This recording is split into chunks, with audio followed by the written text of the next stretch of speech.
တော့ဦးဇင်းတို့မစိုးရင်တိုက်တဲ့ဓမ္မရခိတကျောင်းဆောင်ကြီး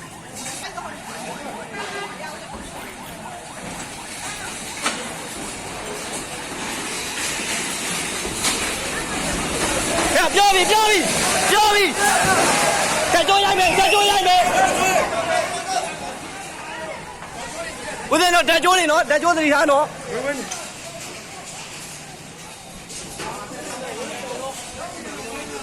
ဦးဇင်းတို့ဒီတိုင်နေပါအားနဲ့ဆိုပါလာမှာတော့တိုင်နေပါ